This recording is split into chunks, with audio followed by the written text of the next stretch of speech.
Hi, everyone.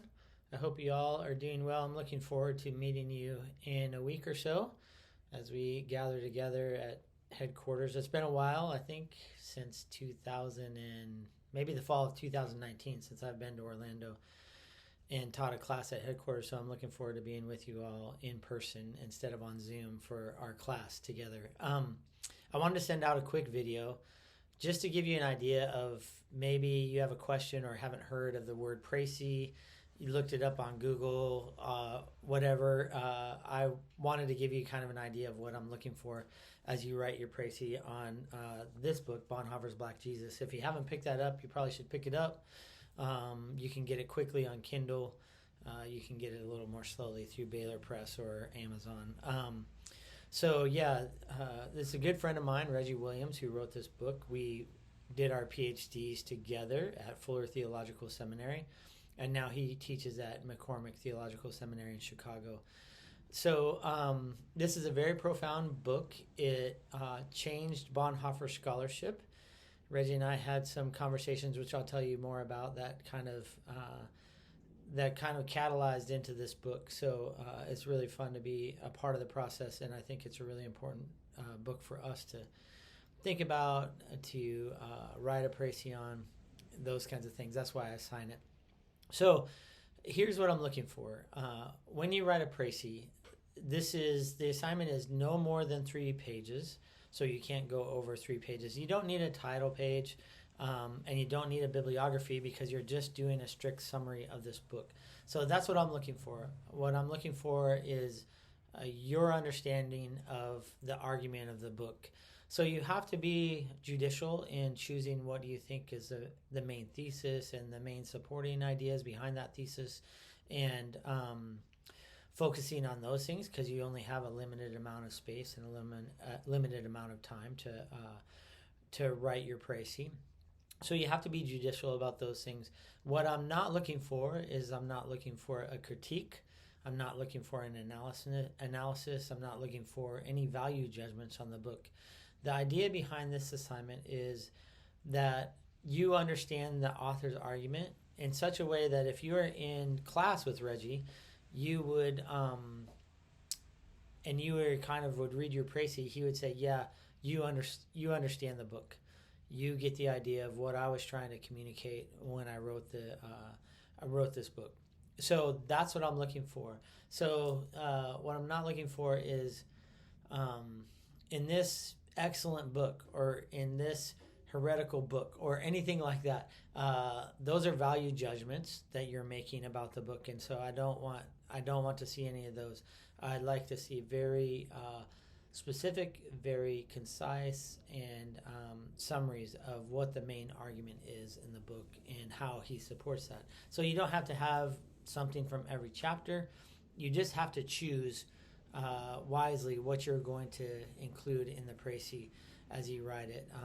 So the first draft that's due on the first day of class is just a way to get you writing, get you thinking academically. Some of you haven't done this kind of work recently. Some of you have.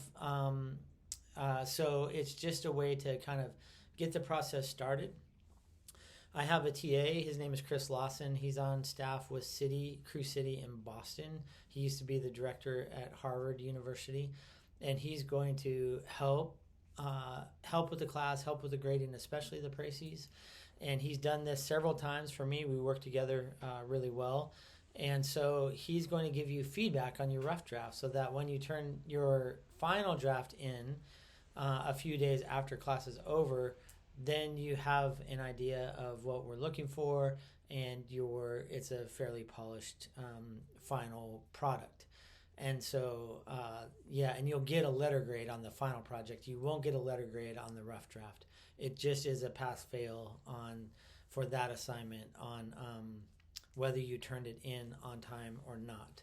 And so, that's what it's going to look like. That's what I'm looking for, just a strict summary telling me that you understood the argument that Reggie is trying to make in his book. So that's the first thing to know. The second thing to know is you have some reading beforehand.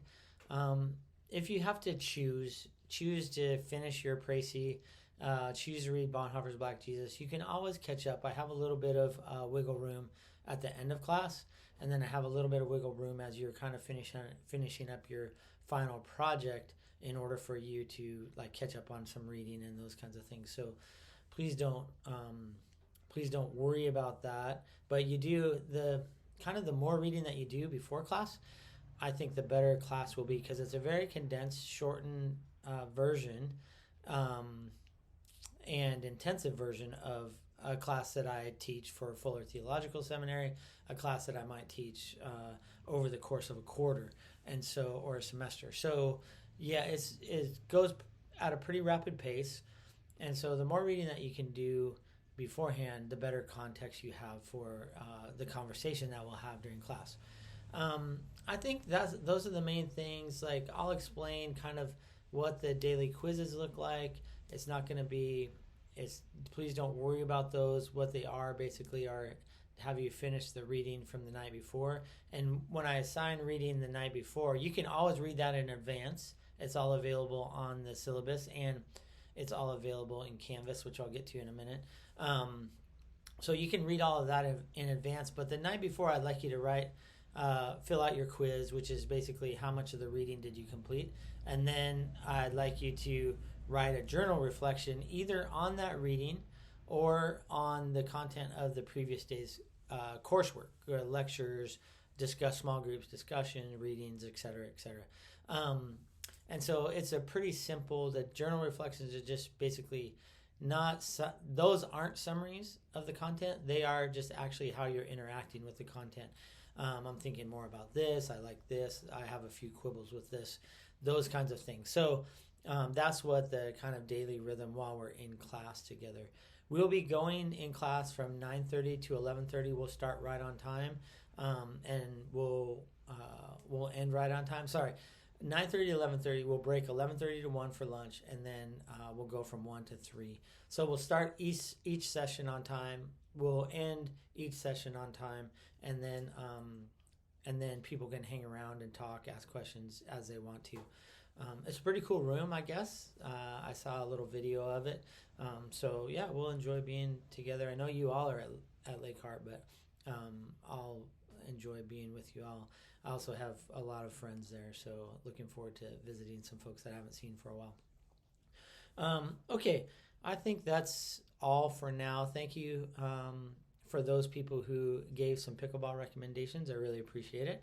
And, maybe one of the days we'll see if we have a quorum, and for lunch or after class, we could play some pickleball in the Lake Hart parking lot on the makeshift court that they have. Last thing, Canvas. So you all should have gotten invitations to Canvas. If you haven't got an invitation yet, you should check your spam folder or trash folder, whatever, wherever your email client kicks their emails that they think might be spam into. So you have an invitation to the class. I'm only going to start communicating through Canvas now, not by email, our crew email. And so that's where you're going to get information about the class from this point forward. Okay? So accept that invitation, and then you'll see kind of the modules, how the things will work, and you can familiarize yourself with Canvas as we kind of go along if you haven't used it before. Okay, I think that's good enough for now. Look forward to seeing you all next Monday. Sorry, not this upcoming Monday, but the next Monday. And look forward to meeting you in person. See you soon.